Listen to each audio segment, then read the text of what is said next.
Hello, welcome back to the channel. My name is Poonam. और बहुत ही लंबा टाइम हो गया है कि मैंने इग्नू से रिलेटेड कोई कंटेंट अपने चैनल पे नहीं डाला अपने इग्नू वाले व्यूवर्स के लिए।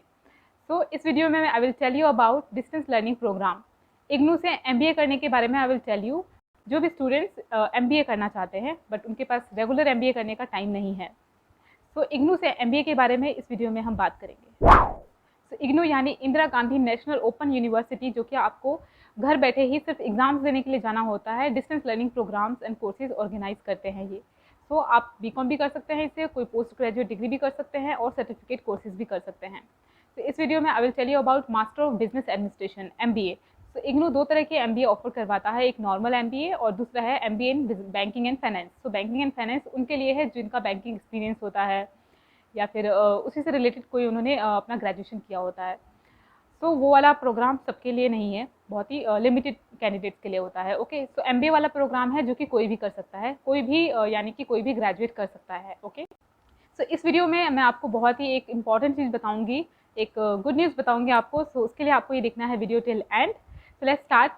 सो first of all let me tell you कि इग्नू से एमबीए करने के लिए पहले देना होता था आपको एक एंट्रेंस टेस्ट, जिसे हम कहते हैं ओपन मैट एंट्रेंस टेस्ट देना होता था। रिसेंटली इग्नू ने अनाउंस किया है एडमिशन फॉर जुलाई 21 बैच, और आप ले सकते हैं इसमें एडमिशन। और इस एडमिशन की लास्ट डेट जो है वो है 30 सितंबर 2021। तो 30 सितंबर आने वाला है।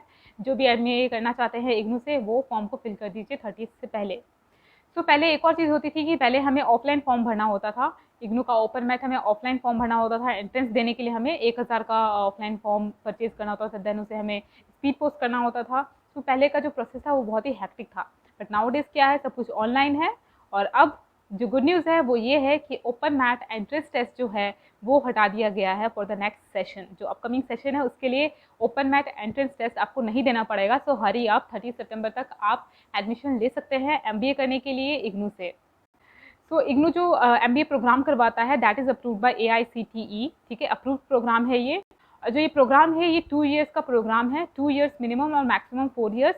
तो मिनिमम 2 ईयर्स का कोई भी पोस्ट ग्रेजुएट है वो मिनिमम 2 ईयर्स का होता ही होता है। और इसमें डिफरेंट डोमेन्स है, डिफरेंट लाइक सब्जेक्ट नॉलेज पे बेस्ड होते हैं, like MBA in finance, MBA in economics, MBA in human resource, MBA in marketing. But जो आप इग्नू पे देखेंगे वो आपको कॉमन एमबीए देखेगा, उसमें एक ऑप्शनल सब्जेक्ट होता है जो कि आपको सिलेक्ट करना होता है। सो इग्नू का स्कूल ऑफ मैनेजमेंट स्टडीज़ है जो कि पीजी प्रोग्राम्स और मैनेजमेंट प्रोग्राम्स करवाते हैं। सबसे पहले बात करते हैं इसमें एलिजिबिलिटी के लिए कौन कौन इसमें एडमिशन ले सकता है एमबीए में।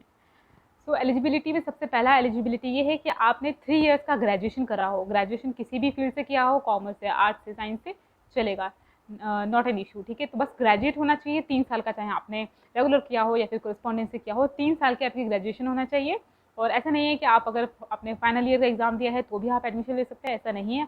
आपका क्लियर होना चाहिए, बिकॉज इसमें एक मिनिमम परसेंटेज सेट है। अगर आप जनरल कैटेगरी से हैं तो मिनिमम आपका ग्रेजुएशन में 50% मार्क्स होना चाहिए। और अगर आप रिजर्व कैटेगरी से बिलोंग करते हैं तो मिनिमम आपका 45% मार्क्स होना चाहिए ग्रेजुएशन में। सो अर्लियर एमबीए में एंट्री लेने के लिए आपको क्लियर करना होता था ओपन मैट का exam. I will tell you my example. जब मैंने मैं तो I am a chartered accountant, but I still उस टाइम मेरा फाइनल क्लियर नहीं हुआ था। तो स्टिल आई वॉज होपिंग कि चलो कुछ और डिग्रीज कर लेते हैं साथ में, अगर मान लो फाइनल क्लियर नहीं हुआ तो इसीलिए मैंने इसका ओपन मैट का एग्जाम फॉर्म भर दिया था। एंड मेरे साथ ही और भी लोगों ने भर दिया था मुझे देख के। सो ओपन मैट का फॉर्म भर दिया था, हम 1000 का फॉर्म खरीद के लाए थे, देन हमने उसको स्पीड पोस्ट कराया था। उस टाइम हम आर्टिकलशिप कर रहे थे। तो ये वाला प्रोसेस था। फिर देन उसके बाद डेट्स आई, फिर उसके बाद हमें ओपन मैट का एग्जाम देने जाना होता था। और उसमें पता है किस तरह के क्वेश्चन पूछते हैं, बहुत ही तरह तरह के क्वेश्चन आते हैं। साइंस के भी क्वेश्चन आते हैं, जीके के तो आते ही हैं, और भी मैथमेटिक्स के बहुत क्वेश्चन आते हैं। सो मैथमेटिक्स के क्वेश्चंस मतलब इतने हैवी मल्टीप्लिकेशन एंड ऑल होते थे कि उसको कम टाइम में सॉल्व करना तो बिल्कुल ही मतलब पॉसिबल नहीं था। ठीक है, बट स्टिल जो हम चार्टर्ड अकाउंटेंट्स है या फिर कोई प्रोफेशनल कोर्स कर रहा है तो उनके लिए सिर्फ ग्रेजुएशन करना मैंडेटरी है। बाकी जो उनका प्रोफेशनल क्वालिफिकेशन होता है, सीए, सीएमए या फिर सीएस, ये अपने आप में ही पीजी के बराबर माना जाता है। इसीलिए एम कॉम या एमबीए करने का कोई मतलब नहीं बनता है, वो भी डिस्टेंस लर्निंग से। सो ये वीडियो उनके लिए नहीं है, ये उनके लिए है जो कि मतलब एज एन एडिशनल क्वालिफिकेशन करना चाहते हैं, कोई पोस्ट क्वालिफिकेशन कोर्स करना चाहते हैं। सो ये उनके लिए है, वो कर सकते हैं। तो ये ओपन मैट वाला जो ऑप्शन जो हटाया है इन्होंने रिसेंटली अभी अनाउंस हुआ है, तो ये बहुत ही अच्छा ऑप्शन है। आप बिना ओपन मैट का एग्जाम दिए, बिना एंट्रेंस के आप क्लियर कर सकते हैं। और पहले ओपन मैट एग्जाम देने के लिए ये भी होता था कि अगर आपने सपोज कैट का एग्जाम वगैरह क्लियर कर रखा है तो आपको ओपन मैट में उसमें छूट होती थी। बट थिंक कि कोई ओपन कैट का एग्जाम क्लियर करके एक डिस्टेंस लर्निंग प्रोग्राम से क्यों करना चाहेगा। सो इसकी इतनी वैल्यू नहीं है, बस एज एन एडिशनल क्वालिफिकेशन हम कर लेते हैं इसको। So now MBA prospectus 21-22 session के लिए जो है वो अवेलेबल है इनकी वेबसाइट पे, school of management studies website पे, वहाँ से आप चेक कर सकते हैं। मैं आपको यहाँ भी दिखा भी दूँगी। सो हैंडबुक इन्होंने रिलीज़ कर रखा है जनवरी 22 सेशन के लिए एंड एडमिशन के लिए। अगर आप अभी 30 सितंबर तक फॉर्म फिल कर देंगे तो आप जो दिसंबर में होने वाला एग्ज़ाम है टर्म एंड एग्जामिनेशन, उसमें आप पार्टिसिपेट कर पाएंगे, उसका एग्ज़ाम आप दे पाएंगे। तो उससे पहले आपको असाइनमेंट्स भी सबमिट करने होते हैं इसमें। सो असाइनमेंट्स का 30% वेटेज होता है और बाकी जो आपके सब्जेक्ट्स होते हैं उसका 70% वेटेज होता है, और दोनों को कंबाइन करके आपको पास करना होता है, दोनों में सेपरेटली भी पास करना होता है। सो ये प्रोसेस है, ये इग्नू का प्रोसेस है, असाइनमेंट सबमिट करना होता है। लाइक मैंने एमकॉम भी किया था इग्नू से, तो उसमें भी असाइनमेंट के 30% मार्क्स, उसमें आपको सारे असाइनमेंट्स में पास होना होता है और सब्जेक्ट्स में भी आपको सब में पास होना होता है, तब जाके आप क्वालिफाई करते हैं। तो वही प्रोसेस यहाँ MBA में भी है। सेम प्रोसेस आपको दिसंबर टर्म एंड एग्जाम देने के लिए उससे पहले निकलते हैं इग्नू के examination forms. Like Delhi university में हमें कोई एग्जामिनेशन फॉर्म नहीं देना होता था, लाइक जब मैं ग्रेजुएशन कर रही थी SOL से, बट PG जो किया था मैंने इग्नू से, उसमें एग्जामिनेशन फॉर्म भरना होता है 200 रुपये पर सब्जेक्ट। वैसा ही सेम क्राइटेरिया यहाँ पे भी है। MBA में भी आपको 200 रुपये पर सब्जेक्ट फीस पे करनी होगी और एग्जामिनेशन फॉर्म आपको फीस पे करनी होगी, तब जाके आप एग्जाम में बैठ सकते हैं। एग्ज़ाम फॉर्म फिल करना यहाँ ज़रूरी होता है, मैंडेटरी होता है, तभी आप जो भी टर्म एंड एग्जामिनेशन होने वाले होते हैं उसमें आप पार्टिसिपेट कर पाते हैं। सो नाउ लेट्स टॉक कि इसमें हम एडमिशन कैसे ले सकते हैं। पहले तो होता था कि आपको इसमें सब कुछ मैनुअल होता था पहले, बट नाउ कुछ पिछले सालों से अब ये एडमिशन प्रोसेस जो है वो ऑनलाइन हो गया है। पहले सिर्फ बहुत सारे PG कोर्सेज थे जो कि ऑनलाइन एडमिशन होते थे, लाइक MCOM का एडमिशन ऑनलाइन होता था, और भी सर्टिफिकेट कोर्सेज हैं जिसके कि ऑनलाइन एडमिशन होते थे, बट MBA का ऑनलाइन एडमिशन नहीं होता था, लाइक जब मैंने फिल किया था।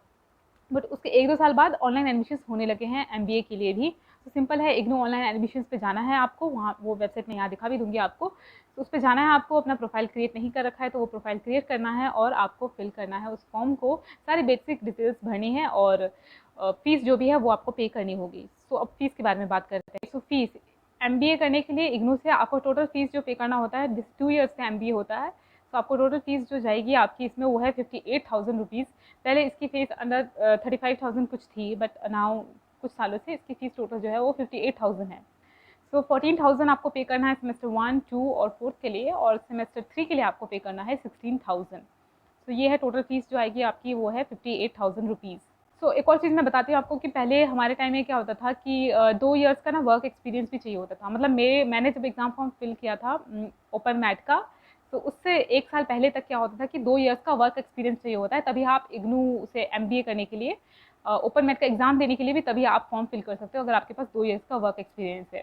तो ये जो मेरी बात बता रही हूँ वो 2017 की है, उससे पहले होता था कि आपको वर्क एक्सपीरियंस भी चाहिए होता था।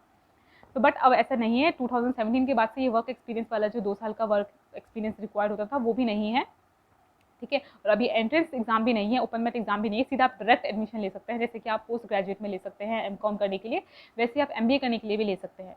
बट हाँ, MBA लोग ज़्यादातर इसलिए करते हैं क्योंकि सुनने में अच्छा लगता है ना, कौन सा कोई पूछ रहा है कि कहाँ से किया है, वो तो बाद में पूछेंगे, तो इसीलिए हम कर लेते हैं MBA।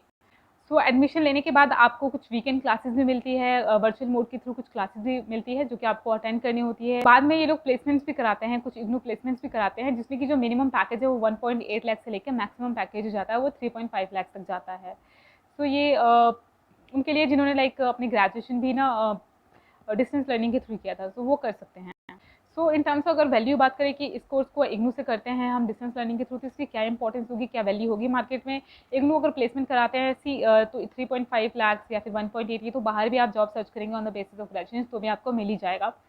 बट स्टिल ज़्यादातर क्या होता है, लाइक अगर आप गवर्नमेंट जॉब का भी एम कर रहे हैं तो वहाँ पे भी जो ग्रेजुएशन तो नहीं लिखा होता उसमें, लेकिन जहाँ PG की रिक्वायरमेंट होती है या फिर MBA की रिक्वायरमेंट होती है, तो वहाँ ज़्यादातर क्या होता है कि वहाँ पे फुल टाइम रिक्वायरमेंट होता है।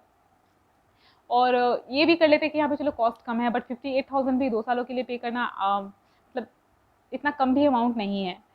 तो अगर ऑप्शन मिलता है आपको तो आप इसको डिस्टेंस की जगह आप इसको रेगुलर कोर्स की तरह कर सकते हैं। हालांकि रेगुलर कोर्स में आपको थोड़ी ज़्यादा फीस पे करनी पड़ती है, बट स्टिल जो वैल्यू है वो रेगुलर कोर्स की ही है। लाइक अगर आपको गवर्नमेंट जॉब या गवर्नमेंट एप्लीकेशन फॉर्म्स भी फिल करना है तो उसमें ना वो फुल टाइम जिन्होंने PG किया होता है या फुल टाइम MBA किया होता है उनको वही एलिजिबल होते हैं। सो ये जो डिस्टेंस लर्निंग वाला प्रोग्राम है इसकी इतनी वैल्यू नहीं है, बहुत 1-2 ही आपको दिखेंगे जहाँ पे कि बोला नहीं होता है कि फुल टाइम चाहिए, वहाँ कोई भी चलता है। सो वहाँ पे सिर्फ एंट्रेंस एग्जाम के थ्रू ही आपका वैल्यूएशन होता है, आपकी डिग्री वगैरह में इतना नहीं पूछा जाता है कि आपने फुल टाइम किया या फिर पार्ट टाइम किया या कोरस्पॉन्डेंस से किया है। सो ये सारी बातें थी जो कि इग्नू से एमबीए करने के बारे में मुझे बताना था अपने इग्नू वाले व्यूवर्स के लिए। सो आई थिंक ठीक है। So that's all about this video. जो भी आपके क्वेरीज और क्वेश्चन है उसे आप कमेंट करके बताइए, I will try to answer all of them. That's all. I see you in another video very soon. Till then take care, bye.